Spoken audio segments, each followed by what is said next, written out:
பற்றி எறிய போகும் மத்திய கிழக்கு. ஈரானை தாக்க இஸ்ரேலில் விமானங்களை குவிக்கும் அமெரிக்கா. பதற்றம். அமெரிக்கா ஈரான் இடையே மோதல் வலுத்து வரும் நிலையில் மத்திய கிழக்கில் மீண்டும் பதற்றம் ஏற்பட்டுள்ளது. இதற்கு முக்கிய காரணம் இஸ்ரேலில் அமெரிக்கா தனது விமானங்களை குவித்து வருவதுதான். விரைவில் ஈரான் மீது மீண்டும் இஸ்ரேலும் அமெரிக்காவும் சேர்ந்து தாக்குதலுக்கு தயாராகி வருவதாக கூறப்படும் நிலையில் வெயிட் அண்ட் சீ என்று ஈரான் கடும் வார்னிங்கை கொடுத்துள்ளது. இதனால் மீண்டும் மத்திய கிழக்கில் போர் பதற்றம் அதிகரிக்கும் அபாயம் ஏற்பட்டுள்ளது.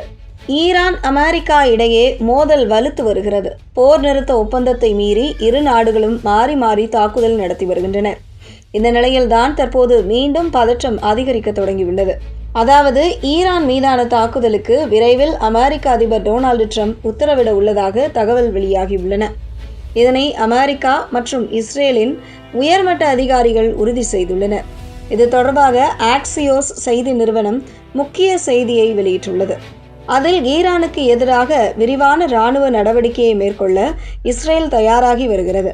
இதற்காக அமெரிக்கா டஜன் கணக்கில் வானிலேயே எரிபொருள் நிரப்பும் விமானங்களை இஸ்ரேலுக்கு அனுப்ப முடிவெடுத்துள்ளது என கூறப்பட்டுள்ளது. அது மட்டுமின்றி ட்ரம்ப் வரும் நாட்களில் ஈரானை தாக்க உத்தரவிடலாம் என்று அமெரிக்க இஸ்ரேல் அதிகாரிகள் கூறியுள்ளதாக தெரிவிக்கப்பட்டுள்ளது. தற்போது இஸ்ரேலின் பென் குரியன் விமான நிலையத்தில் சுமார் 30 எரிபொருள் நிரப்பும் விமானங்கள் தயார் நிலையில் உள்ளன. இது தவிர இஸ்ரேலின் தெற்கு பகுதியில் உள்ள ரமோன் விமான நிலையத்திலும் 30 எரிபொருள் நிரப்பும் விமானங்கள் உள்ளன.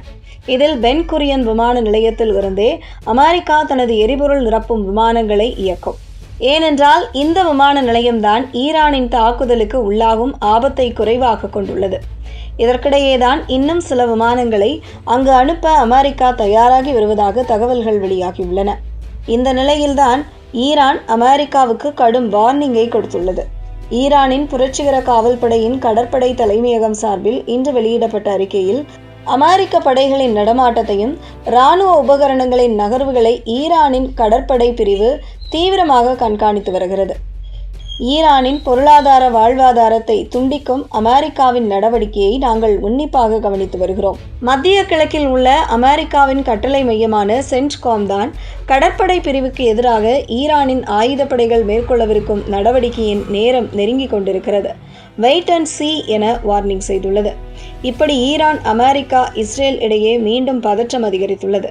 இதனால் மத்திய கிழக்கில் மீண்டும் போர் வெடிக்கும் சூழல் ஏற்பட்டுள்ளது.